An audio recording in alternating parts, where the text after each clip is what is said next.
The following content is provided under a Creative Commons license. Your support will help MIT OpenCourseware continue to offer high-quality educational resources for free. To make a donation or view additional materials from hundreds of MIT courses, visit MIT OpenCourseware at ocw.mit.edu.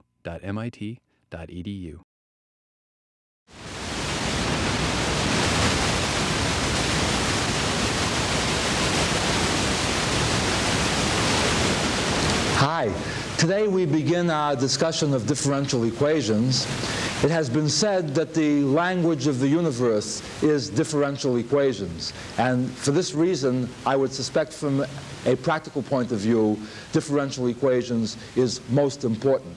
For example, one is used to stating physical principles in terms of rates of change. To say, for example, that the rate of change is proportional to the amount present is a rather simple-sounding physical principle. The idea is, knowing that the rate of change is proportional to the amount present, we sometimes like to find out explicitly what the amount looks like as a function of time, and that's what we mean by a solution, or a general solution to differential equations, and that will be our subject for our first lesson in our study of differential equations, the concept of a general solution. The first and simplest type of equation that we're going to talk about is the differential equation which we say has order 1. In other words, the greatest derivative that appears is the first derivative. There are no second derivatives involved. In other words, a problem where, in terms of kinematics, you are told what the velocity looks like in terms of the time. In other words, and you want to find the answer in terms of displacement. dv dt equals dx dt equals something. Find what x looks like explicitly in terms of t. Now, in general, what we're saying is all we know about a first-order differential equation is that there is some relationship between the independent variable x, the dependent variable y, and dy dx. And the symbolic way of writing that is to say that some function, say capital F, of x, y, and dy dx is 0. That's just a mathematical symbolism for writing down the most general first-order differential equation. Now, the question that comes up is twofold. One is, first of all, does equation 1 even have a solution? How do we know that just because we can state the differential equation that there is a specific function, say y is a function of x, that satisfies the equation? And the second is, assuming that there is a function y as a function of x, in other words, that y as a function of x does satisfy this equation, how do we know that that solution is unique? Two questions. Does the equation have a solution? Is the solution unique? And I think that the easiest way to illustrate this is in terms of part 1 of our course, where we already solved a rather simple type of differential equation, namely that differential equation that had the specific form dy dx is some function of x. In particular, suppose I were to say, find all solutions of dy dx equals 2x. And I'll just add on here, which pass through a particular point x0, y0. I'll come back to that in a moment. By the way, notice what I mean by an explicit solution. If somebody says to me, find all functions y such that dy dx equals 2x, in the language of sets, notice that somebody could get kind of cute with us and say, gee, isn't that just a set of all functions y such that dy dx equals 2x? And the answer is, that is correct. Of course that's the answer. But what we mean is, we would like to know what y looks like explicitly in terms of x. In other words, given x, what is y? This only tells me what dyd looks like explicitly in terms of x. So what I am really interested in problems of this type is to convert from the set builder, this implicit solution set, to an explicit solution set. And as a trivial review, recall that in this case we knew that if dy dx was 2x, then y had to be x squared plus c. In other words, the solution set S, written in explicit form, is the set of all y such that y equals x squared plus c. And I suppose if you wanted another definition of what it means to solve a differential equation, why couldn't we just say, just like we do in algebra in a sense, that solving a differential equation essentially means to convert from the set builder, the implicit form, to the explicit form. So in other words, explicitly, to express y in terms of x, the set of all y such that y equals x squared plus c. See, now I know what y looks like in terms of x, up to an arbitrary constant, is the solution set of the differential equation dy dx equals 2x. Now, you may have noticed I said as part of the problem, let's see if there is a solution which passes through a particular point x0, y0. What I do is I look at this particular equation, and I replace x by x0 and y by y0 and solve for c. And by the way, I would intuitively expect to be able to find that value of c, because after all, I have an arbitrary constant in here, which means I have a degree of freedom, and therefore I would suspect that by replacing x by x0 and y by y0, I should be able to find a specific value of c. Now, notice what this leads to. If I replace x by x0, y by y0, I get y0 equals x0 squared plus c. Consequently, c is y0 minus x0 squared. x0 and y0 were specific numbers, real numbers. Consequently, y0 minus x0 squared is a specific number. And consequently, the specific choice of c, such that the equation becomes what? Y equals x squared plus the constant y0 minus x0 squared, is the only solution of what the equation dy dx equals 2x that passes through the point x0, y0. This is kind of baby stuff in terms of the fact that it was elementary in part 1 of our course. But remember, this solution set is what? It's a set of parabolas which are essentially a parallel family of parabolas, and what you're sort of saying is, gee, it seems obvious geometrically that since I have this infinite family of parallel parabolas, that specifying a point that has to be on the parabola uniquely determines a member of that family. At any rate, I don't want to belabor this point. I want to get to the greater subtleties that come up in handling first-order differential equations. So I've picked a slightly tougher problem for example 2. Example 2, and by the way, this is a special equation I've picked. It's known as Kleros Equation. And the equation is this. It's y equals x dy dx minus dy dx squared. Kleros equation is any equation which has the form y equals x times dy dx plus something which depends only on dy dx. In other words, rather than write this in an abstract form, I decided to pick a particular application of this, and that is, let's just pick this particular example. That's one special form of Kleros equation. That's what y equals x dy dx minus dy dx squared. X times dy dx, and what's left is a function of dy dx alone. At any rate, it turns out that one explicit solution of Kleros equation, a very interesting thing, is you simply replace dy dx by c. Very amazing thing. In other words, if you have a Kleros equation and you want a solution, every place you see dy dx, replace it by c. For example, in this case, I would get what? Y is equal to xc, or cx, I guess you like to write the constant first, cx minus c squared, which, by the way, is what? A straight line whose slope is c and whose y-intercept is minus c squared. By the way, the proof that this is a solution is simply differentiate this. You get that dy dx equals c. Since c is dy dx, every place you see a c, replace it by dy dx, and that will give you what? Y equals x dy dx minus dy dx squared. I'll give you more on that in the exercises on how one solves Kleros equations. I want it for illustrative purposes here. So anyway, this is a solution of this particular equation, and it's only one solution. I don't know if there are other solutions or what have you. The next question that I would investigate here, just as in the previous case, I would say, gee, I wonder what c must be if I want a solution curve to pass through the point x0, y0 in the xy plane. So what I do, purely algebraically, is I replace x by x0, y by y0, and solve the resulting equation for c, namely y0 equals x0 c minus c squared. And I now observe, remember, x and y look like variables. With the subscript 0, they represent fixed x and y coordinates of a point. C is the only variable in here. In other words, this is a quadratic equation in C. And solving this quadratic equation by the quadratic formula, I find that c is equal to this expression here, remembering that we're dealing with real variables, I now know that I'm in trouble if this thing here happens to be negative. In other words, if this is negative, I have an imaginary number when I take the square root. In other words, there will be no solution, at least of this particular type.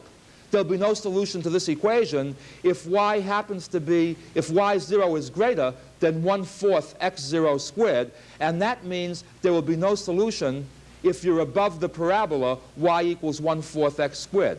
Remember, the set of all points x comma y for which y is greater than 1/4 x squared means you're above the parabola y equals 1/4 x squared, because on that parabola, since y is equal to 1/4 x squared, you would have to go above that to make y greater than 1/4 x squared. By the way, you see, all this proves is that there is no solution of this type to this particular equation if you're above the parabola y equals 1/4 x squared.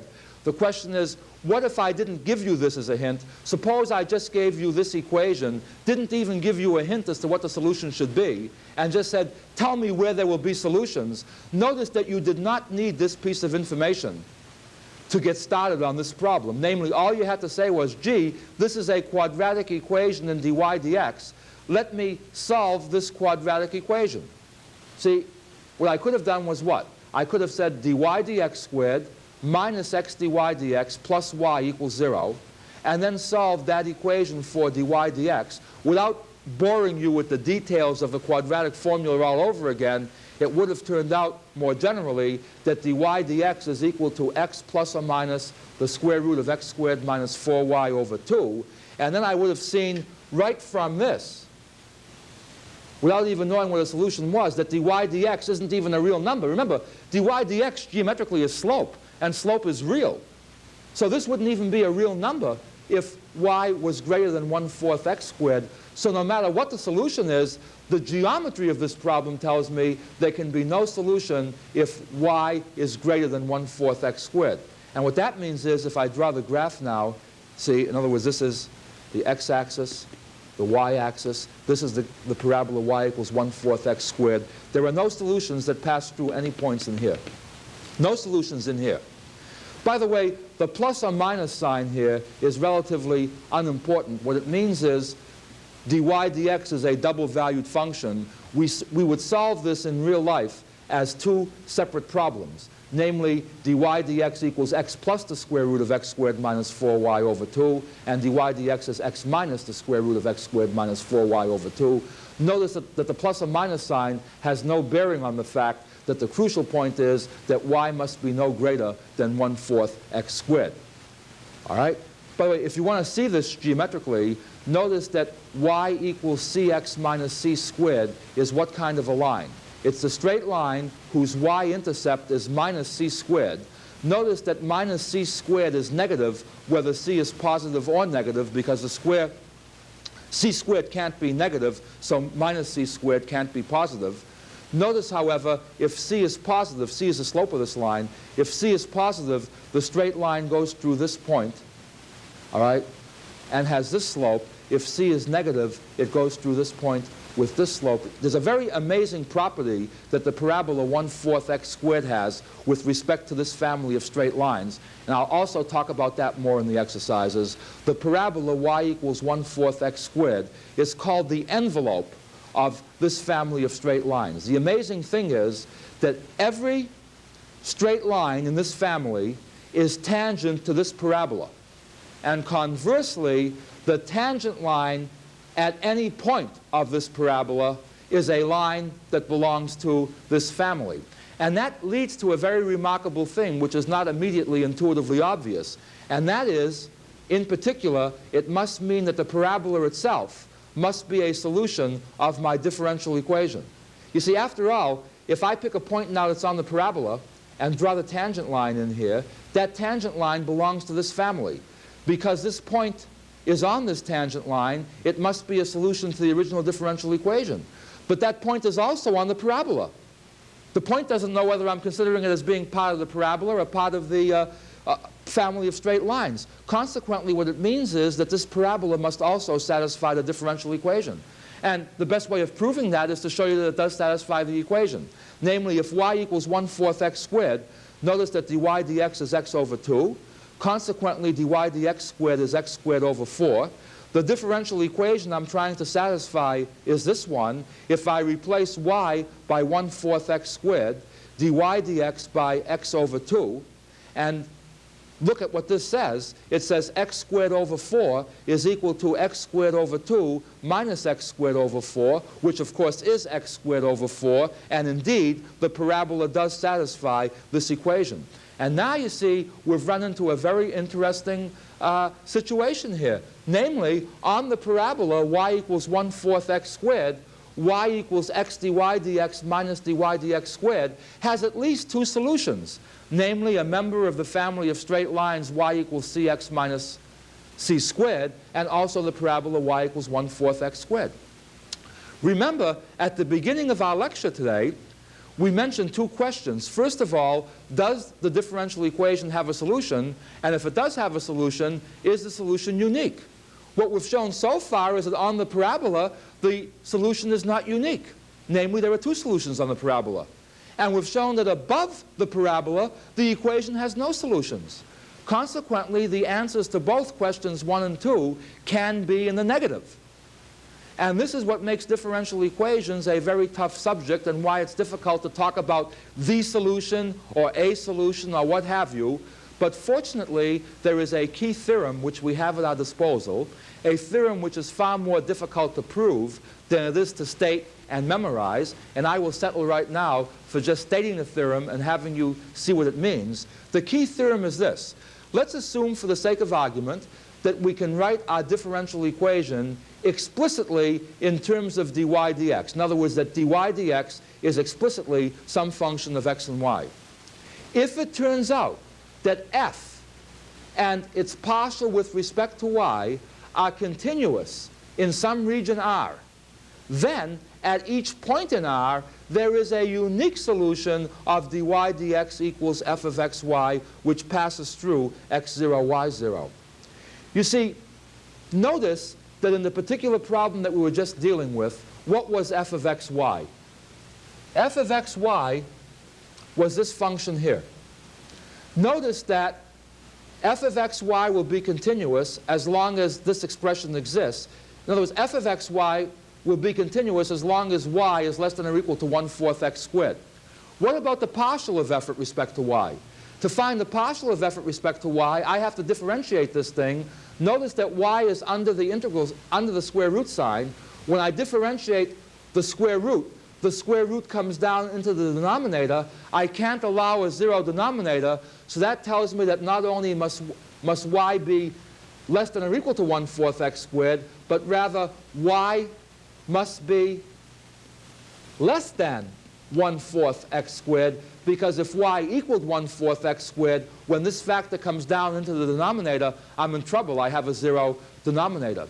Notice, by the way, the bad solution that we got. In other words, notice that where we got the two solutions occurred where y was equal to 1/4 x squared, and our key theorem doesn't apply in that case, because notice that our key theorem says that the solution will be unique only in that region R where f and f sub y are continuous.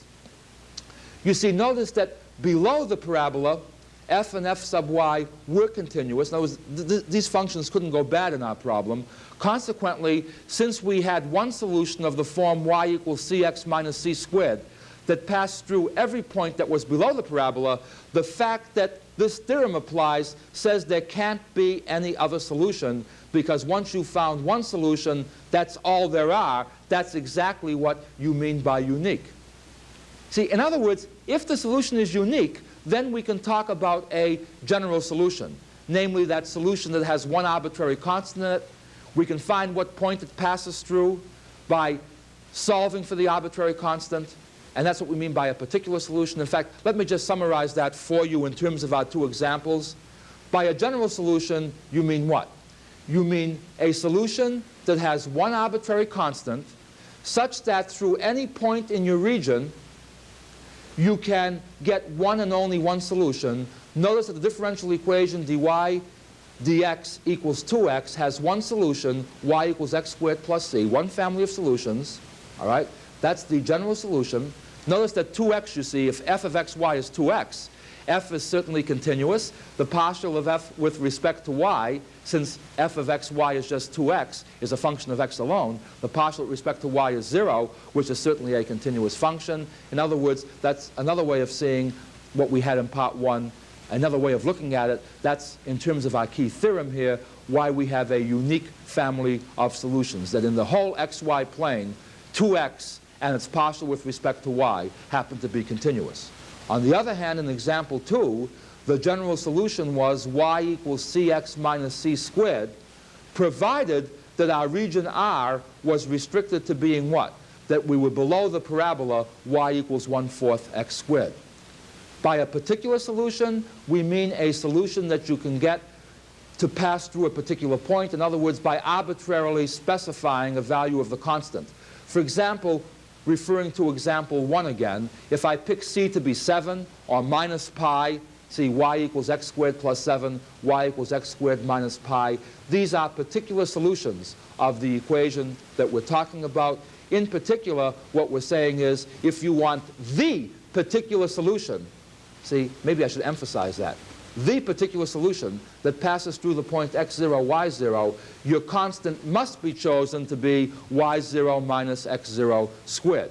In example 2, the general solution, if we were below the parabola, was y equals cx minus c squared. In particular, if I were to pick c to be 3, a particular solution would be what? Y equals 3x minus 9.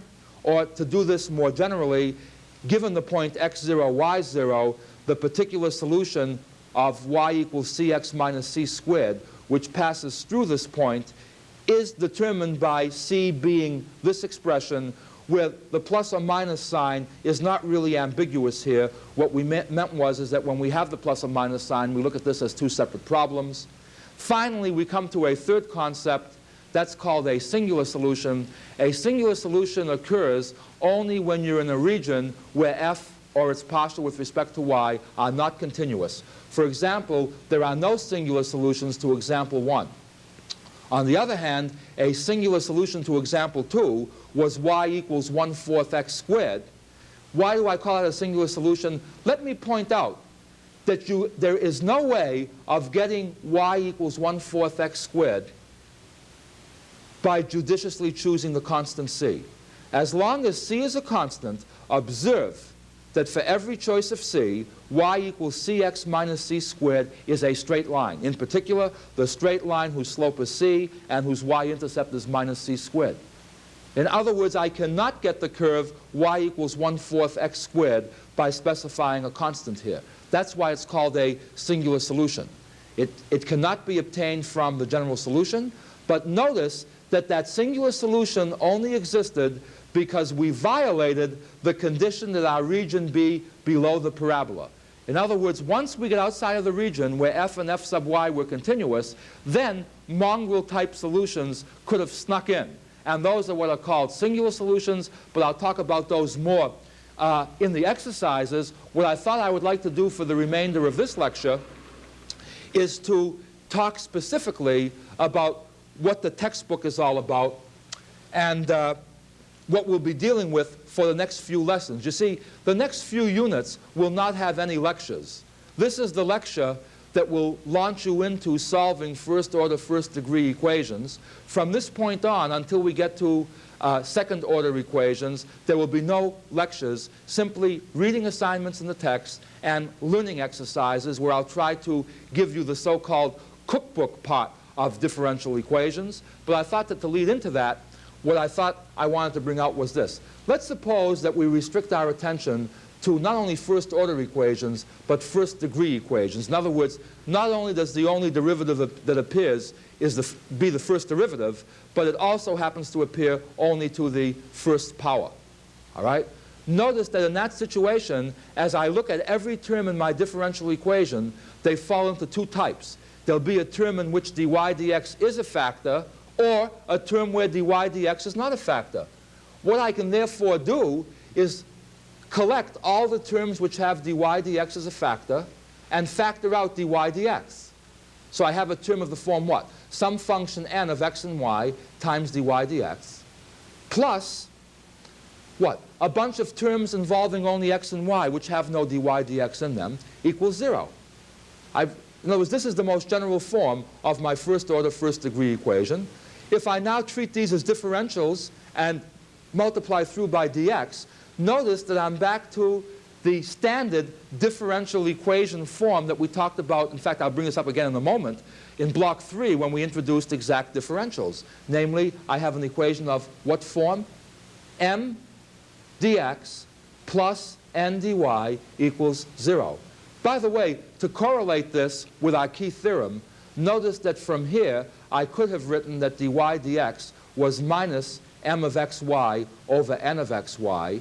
And that's the f of xy that I'm talking about in our key theorem that we talked about earlier. See, in other words, f of xy is the right-hand side of the equation when the left-hand side is specifically dy dx. So in other words, what I'm guaranteed of is this. As long as this function on the right-hand side is continuous and its partial with respect to y is continuous, I'm guaranteed that this equation has a general solution. In particular, if m and n happen to be continuously differentiable functions, the general solution will exist, provided only that n and its partial with respect to y are not 0. Because after all, to differentiate this with respect to y, this is a quotient, and the only place that I'm going to be in trouble is that the square of the denominator appears when I use the quotient rule. So I have to be careful where either the partial of n with respect to y or n itself happen to be 0. But if that doesn't happen, it means there is a general solution. Now you may remember, back in block 3, we said, you know, if this differential happens to be exact, in other words, if there happens to be a function w such that dw is m dx plus n dy, then it's trivial to solve this equation. In particular, for what we mean by an exact differential equation is simply this. If m dx plus n dy is exact, then we call the equation m dx plus n dy equals 0 an exact differential equation, and the solution of that equation is simply f of xy equals c, where f is any function such that df is m dx plus n dy. And we're sure that such a function f exists by definition of m dx plus n dy being exact. See, by way of example, suppose I were given the equation y dx plus x dy equals 0. Forget about the fact that I could have solved this easier by just separating the variables. Notice, by way of illustration, that the left-hand side here is just the differential of x times y. In other words, y dx plus x dy equals 0 says that the differential of xy is 0, where y is implicitly now some function of x. Now, if the differential of some function of x is 0, then that function itself must be a constant. Consequently, xy equals a constant is a solution of this differential equation. The problem that comes up is, wouldn't it be nice, that's not the problem, the question is, wouldn't it be nice if every first-order, first-degree differential equation happened to be exact? See, if it were, we'd be all done. We talked about that, as I say, back in block 3. If this were exact, this is how we solve it. But we also saw in block 3 that it's very unique if the thing happens to be exact. See, in general, the differential won't be exact. And that's why I look now at non-exact equations. See, non-exact means what? Not that the equation isn't exact, but the differential isn't an exact differential. Look at y dx minus x dy. The partial of y with respect to y is 1. The partial of minus x with respect to x is minus 1. This thing is not exact. Consequently, this is not the differential of any particular function. Let me show you a little trick over here, though. This sort of suggests the quotient rule. See, the denominator times the differential of the numerator minus the numerator times the differential of the denominator, except there should be a denominator here appearing as y squared, you see. And what I do is I say, OK, why don't I just divide both sides of this equation by y squared? If I do that and invoke the rule that equals divided by equals are equal, being careful to remember that I'm in trouble when y equals 0. I've got to keep that in the back of my mind, remembering that y is 0. At any rate, this equation transforms into y dx minus x dy over y squared equals 0. The left-hand side, this differential is now exact, believe it or not. It wasn't exact to begin with, but by dividing it by y squared, it became exact.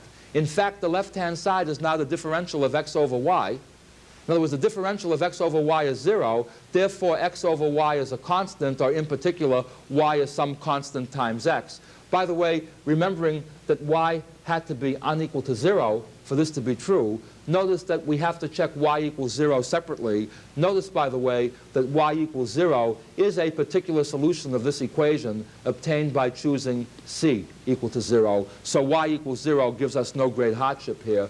But the thing I'm leading up to, and I am sorry for all of these asides, but what I'm leading up to is something called an integrating factor. And that's what we just used over here. What we say is, if m dx plus n dy is not 0, equals 0, is not exact, make it exact. What does that mean?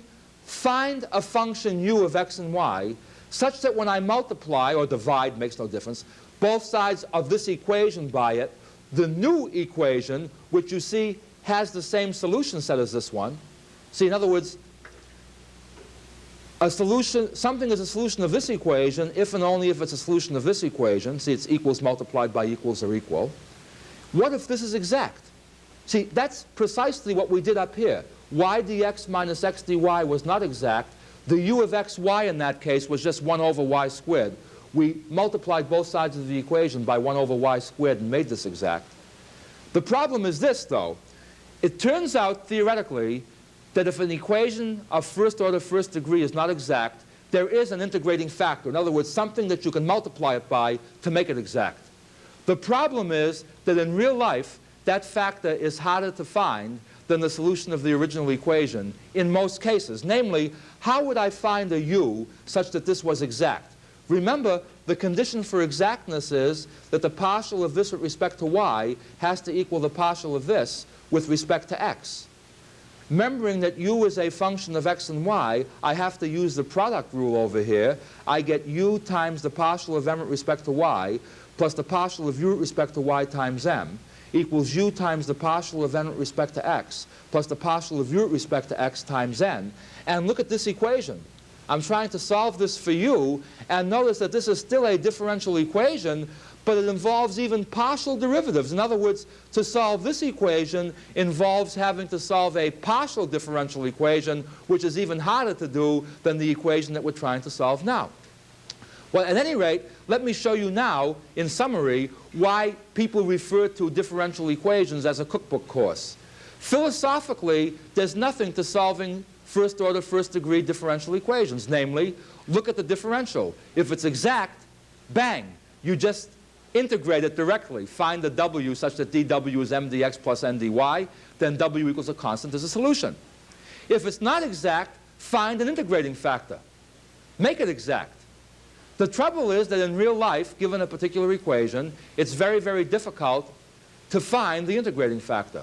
Consequently, what one does is one categorizes various types of first order, first degree differential equations according to their structure and shows little tricks for solving special kinds of equations, special types where we can cut through the red tape and either find our integrating factor or a direct solution rather easily. At any rate, that part is taken care of magnificently in the textbook, and coupled with my unique learning exercises, you will get an excellent amount of drill in how to do the mechanics. But what I wanted this lecture to do was to have you at least understand for sure what you meant by a solution to an equation, what you meant by a general solution, a particular solution, a singular solution, etc. At any rate, then, until we meet again for second and higher order differential equations, let's just say so long for now. Funding for the publication of this video was provided by the Gabriella and Paul Rosenbaum Foundation. Help OCW continue to provide free and open access to MIT courses by making a donation at ocw.mit.edu/donate.